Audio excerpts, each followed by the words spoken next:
Nah, laporan yang disampaikan kepada Nabi itu, terganggunya seorang perempuan muslimah, itu yang menjadikan respon Allah Subhanahu wa taala turun dengan langsung menurunkan satu wahyu yang dengan wahyu itu mengangkat derajat seluruh perempuan muslimah menjadi terhormat, dan dengan itu pula membebaskan nilai-nilai perbudakan, disamakan baik merdeka ataupun yang budak. Sepanjang Anda sudah masuk Islam, Anda terhormat di hadapan Allah Subhanahu wa taala. Naik status, semua dalam keadaan terhormat. Nah, apa simbolisasi nilai penghormatan itu dan penjagaan kepadanya?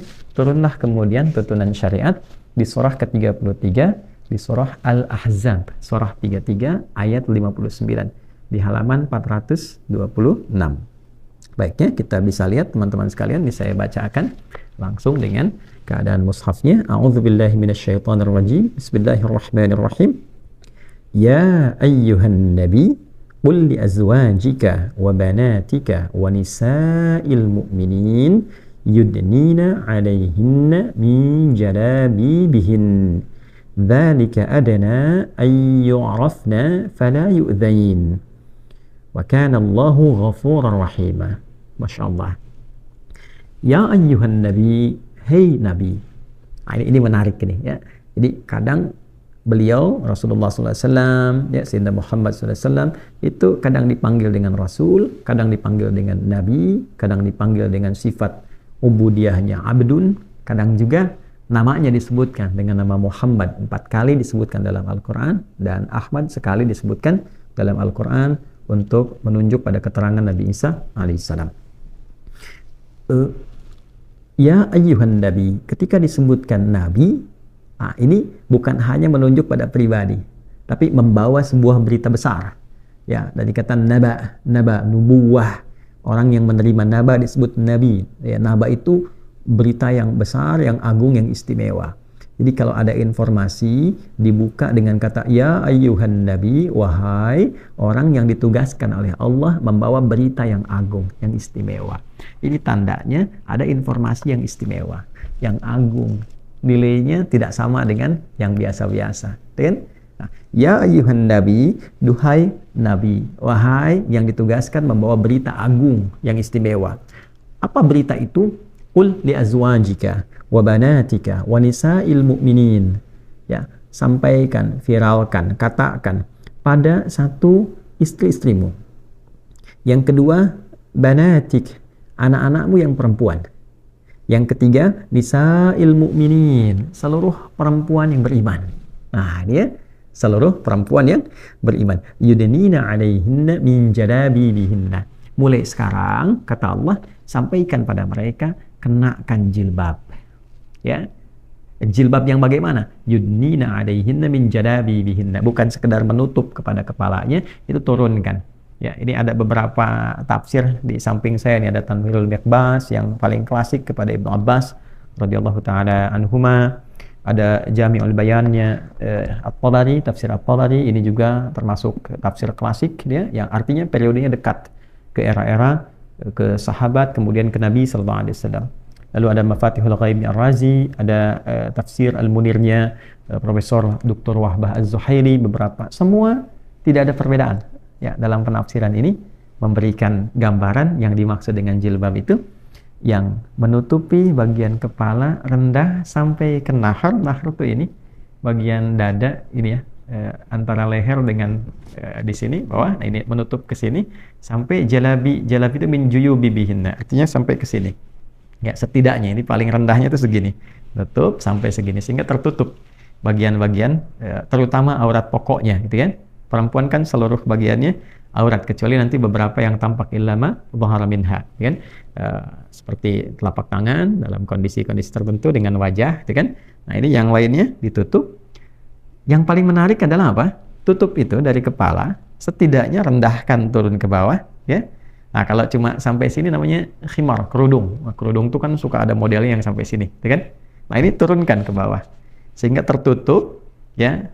Bukan terbungkus ya, kalau mohon maaf gitu ya. Kalau terbungkus itu izin ya, kadang ketat, terlihat, bukan itu. Ya, jilbab itu sesuatu yang ketika diulurkan itu ya longgar sehingga tertutup dengan sempurna bagiannya. Nah, apa tujuannya menggunakan jilbab itu? Dzalika adana ayyurafna fala yu'dzain. Itu tanda awal Anda dikenal sebagai muslimah. Ya, yang terhormat. Nah, ya, yu'rafna di sini ada tafsiran pertama di kalangan ulama itu untuk menunjukkan satu, ya, bagi perempuan-perempuan yang merdeka khususnya gunakan itu sehingga merubah kesan bagi orang-orang yang bertindak kriminal ini, ya, dengan mohon maaf hasrat seksual dan nafsu yang kurang bagus ini, ya, mengetahui bahwa oh ini perempuan terhormat, ya, ini orang merdeka. Tapi menariknya ayat ini pun diungkapkan dengan kata yang umum, nisa'il mu'minin, ya. Nisa'il mu'minin itu bisa untuk yang merdeka, bisa digunakan juga untuk yang budak di masa itu. Karena hukum mengatakan al-ibratu bi umumil lafzi la bi khususis sababi. Ya, hukum itu, hikmah itu diambil dari keumuman lafaz, tidak dikhususkan kepada sebab turunnya atau kondisi saat turunnya. Maka ayat ini memberikan gambaran besar pada saat itu. Diturunkannya ayat jilbab, satu, untuk mengangkat derajat muslimah menjadi terhormat di hadapan Allah. Jadi ini hadiah nih. Ya, ini satu, ini hadiah dari Allah untuk perempuan, untuk muslimah. Ya, saya kasih gambaran begini. Anda dikasih hadiah oleh yang paling disayang misalnya. Ya, laisa kamitslihi syai', enggak ada yang serupa dengan Allah.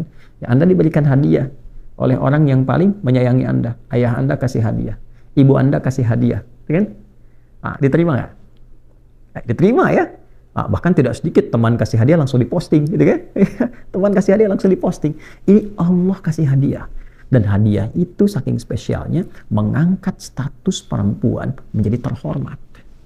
Ya, disamakan yang budak dengan yang merdeka saat itu sama-sama pakai jilbab terhormat. Kan?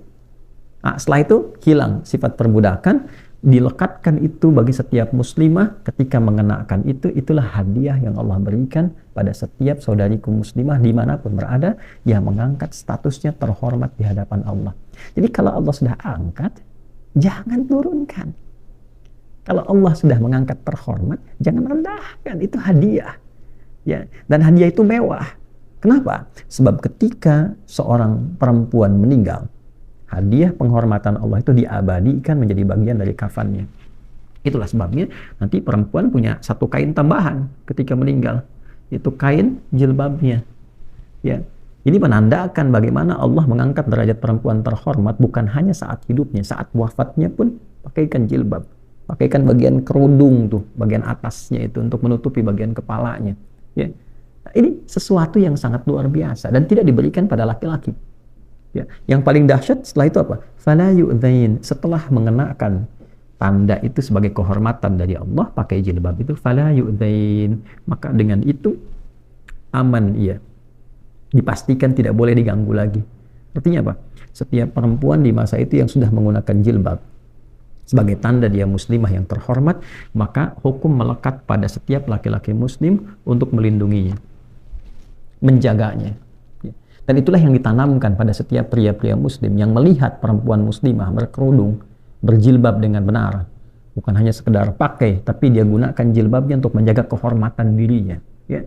Jadi ketika Allah memberikan kepercayaan pada setiap perempuan muslimah dengan jilbabnya secara terhormat, maka iman kita memberikan respon untuk menjaga kehormatan itu di hadapan Allah. Jangan gunakan jilbab ini pada hal yang negatif. Ya, mencuri pakai jilbab untuk kamuflase. Ya, pakai jilbab kok korupsi misalnya, itu dosanya besar. Ya, kenapa? Karena saat dia melakukan tindakan kejahatan, orang menyoal, pakai jilbab kok begitu? Apalagi kesimpulannya salah.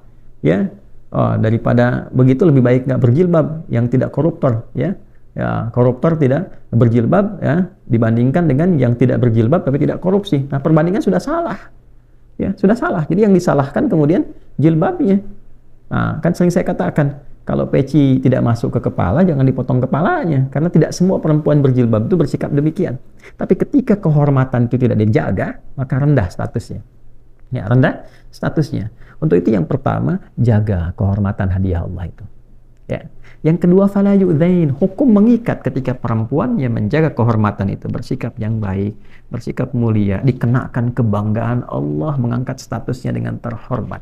Lalu dia gunakan sifat-sifat kebaikan untuk menjaga kehormatan itu. Bicaranya yang santun, dia jaga kehormatan dirinya, afifat, menjaga dirinya dalam kondisi terhormat, ya, menjaga langkah, tuturnya, perilakunya supaya Allah ridha. Fala yu'dzain. Maka ketika kehormatan itu dijaga, Allah kirimkan para penjaga di sekitarnya.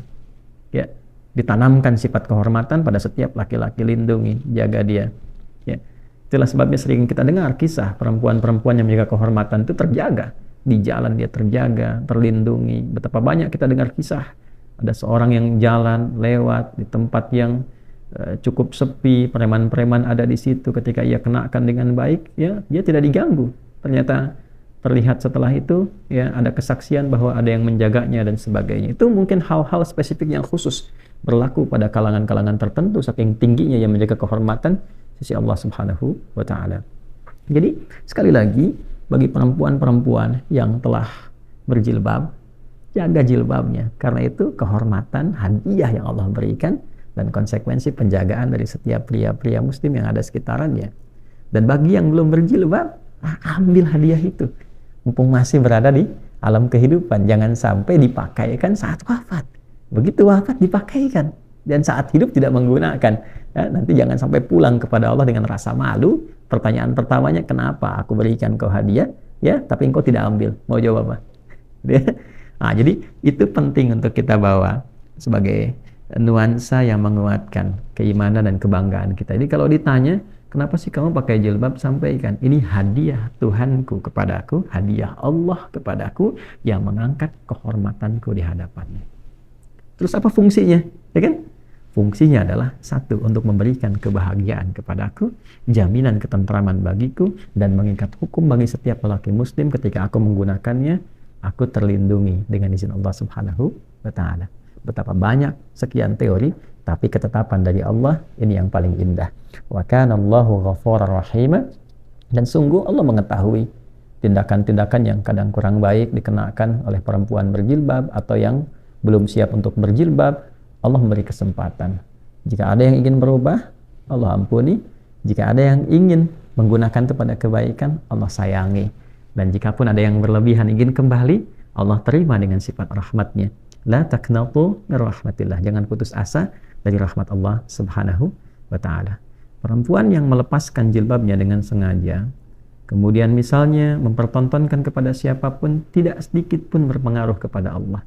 Ya, la yadurullaha syai'a, tidak sedikit pun ya berdampak kepada Allah Subhanahu wa Ta'ala, tidak merendahkan statusnya sebagai Tuhan, tidak berpengaruh, bahkan tidak memberikan efek apapun. Nah, justru itu akan kembali kepada dirinya sendiri. Untuk itulah kemudian kita harus banyak mendoakan, ya, supaya saudari-saudari kita yang muslimah bangga dengan jilbabnya, dia kenakan dalam kebaikan, ya, dan dia bisa posting semua anugerah kehormatan itu dengan postingan terbaik untuk memotivasi keindahan ini, sehingga setiap muslimah bangga dengan jilbabnya saat hidup, bangga saat dikenakan dalam wafat, dan bangga saat menjawab pertanyaan Allah, bagaimana status jilbab yang aku berikan kepadamu sebagai hadiah yang menaikkan martabat dan kehormatanmu di hadapanku. Adi Hidayat, semoga berkenan. Maafkan saya. Subhanakallahumma bihamdika asyhadu an la ilaha illa anta, nastaghfiruka wa natubu ilaik. Assalamualaikum warahmatullahi wabarakatuh.